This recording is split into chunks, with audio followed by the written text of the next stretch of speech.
పెంచిన విద్యుత్ ఛార్జీలను ఉపసంహరించాలని, అదేవిధంగా పెంచబోతున్నటువంటి ఛార్జీలను కూడా వెనక్కి తీసుకోవాలనేటువంటిది ఈ పోరుబాట కార్యక్రమం సందర్భంగా ప్రభుత్వాన్ని మేము గట్టిగా నిలదీయదలుచుకున్నాం. 15,500 కోట్ల రూపాయల పైగా ప్రజలపైన భారాలు మోపడం అనేటువంటిది చాలా దుర్మార్గమైనటువంటి విషయం. ఎన్నికల ముందు ఊరూరా ఉపన్యాసాలు చెప్పాడు చంద్రబాబు నాయుడు గారు. ఛార్జీలు నేను 5 ఏళ్లలో పెంచను, పైగా ఎవరికి వారు విద్యుత్ ఉత్పత్తి చేసుకునేటట్టు చేసి వాళ్ళకే ప్రభుత్వం నుంచి ఆదాయం వస్తుందని చెప్పిన చంద్రబాబు నాయుడు గారు 6 నెలలు తిరక్కముందే ఈరోజు 15,500 కోట్ల రూపాయలు ఛార్జీల పెంపు ద్వారా ప్రజలపైన భారం మోపుతా ఉన్నాడు. ఈరోజు చంద్రబాబు నాయుడు గారు ప్రారంభం రోజు నుంచి కూడా రాష్ట్రంలో అప్పులు విపరీతంగా పెరిగిపోయినాయని, రాష్ట్రం ఆర్థిక పరిస్థితి చాలా దారుణంగా ఉందని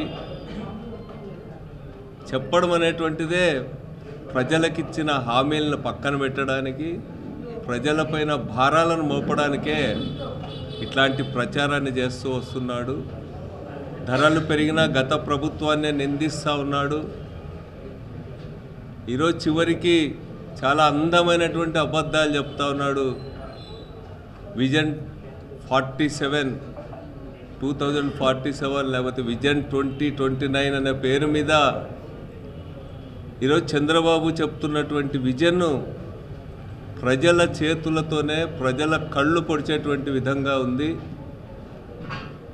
ప్రపంచ బ్యాంక్ ఏదైతే చెప్తుందో ప్రతి సర్వీసుకు కూడా డబ్బులు వసూలు చేయాలా, ఉచితంగా ఒక్క సర్వీస్ కూడా ఇవ్వకూడదనేటువంటి ప్రపంచ బ్యాంక్ విధానానికి అనుగుణంగానే ఈ విజన్స్ అన్నీ కూడా తయారు చేశారు. డాక్యుమెంట్స్ అన్నీ కూడా ఇవన్నీ కూడా అమలు జరిపితే ప్రజలపైన విపరీతమైనటువంటి భారాలు పెరుగుతాయి, సంపద సృష్టిస్తా, అభివృద్ధి చేస్తా అని చెప్పేటువంటి చంద్రబాబు నాయుడు గారు ఈరోజు పెద్ద ఎత్తున ఈ పెంచినటువంటి విద్యుత్ ఛార్జీలే కాకుండా రాబోయే జనవరి నుంచి ఆస్తి పన్నులు పెంచబోతూ ఉన్నాడు, రిజిస్ట్రేషన్ ఛార్జెస్ పెంచబోతూ ఉన్నారు, యూజర్ ఛార్జెస్ పెంచబోతూ ఉన్నారు. ఇప్పటికే రాష్ట్రంలో, జిల్లాల్లో, రాష్ట్రాల్లో వేసేటువంటి రోడ్ల నిర్మాణానికి యూజర్ ఛార్జీలు వసూలు చేయాలనేటువంటి, టోల్ వసూలు చేయాలనేటువంటి నిర్ణయం ఇప్పటికే చేశారు. ఇప్పటికే కన్సల్టెన్సీలు కూడా ఏర్పాటు చేశారు. ఇప్పటికే టెండర్ విధానాల్లో కూడా మార్పులు తీసుకొచ్చినారు. రాబోయే కాలంలో ప్రతి సేవకు కూడా ఈ ప్రభుత్వం ప్రజలపైన భారాలు మోపబోతూ ఉంది. అందుకనే ప్రజలు అప్రమత్తం కావాల్సినటువంటి అవసరం ఉంది. వైఎస్ఆర్ కాంగ్రెస్ పార్టీ దీన్ని ఊహించే ఈరోజు వీటిని ఆఫ్ చేయడానికి, ప్రజలకు అండగా నిలబడడానికి, ప్రజలపైన భారాలు పడకుండా ఉండడానికే ఈరోజు ఈ పోరాట కార్యక్రమాన్ని తీసుకోవడం జరిగింది. ఈ 6 నెలల్లోనే 69,000 కోట్ల రూపాయలు అప్పులు చేశాడు చంద్రబాబు నాయుడు గారు. అమరావతి పేరు మీద మరో 15,000-16,000 కోట్ల రూపాయలు అప్పులు చేయబోతూ ఉన్నాడు.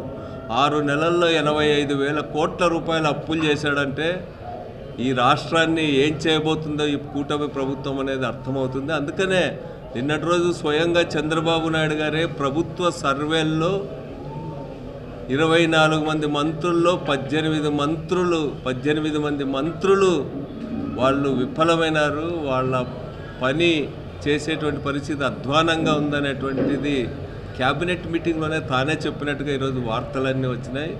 18 మంది క్యాబినెట్ సహచరులు పని చేయడం లేదంటే ఈ ప్రభుత్వం పరిపాలనలో విఫలమైందనేటువంటి స్పష్టంగా అర్థమవుతూ ఉంది. ఈ ప్రభుత్వ గ్రాఫ్ రోజు రోజుకు కూడా పడిపోతూ ఉంది. ప్రజలు అప్రమత్తం కాకపోతే, ప్రజలు మేల్కోకపోతే, ప్రజలు పెద్ద ఎత్తున ఈ పోరాట కార్యక్రమాల్లో పాల్గొనకపోతే ప్రజలకు మరింత భారాలు పడతాయనేటువంటిది కూడా తెలియజేస్తూ ఈ కార్యక్రమాలను పెద్ద ఎత్తున జయప్రదం చేయాల్సిందిగా వైఎస్ఆర్ కాంగ్రెస్ పార్టీ తరఫున విజ్ఞప్తి చేస్తాం.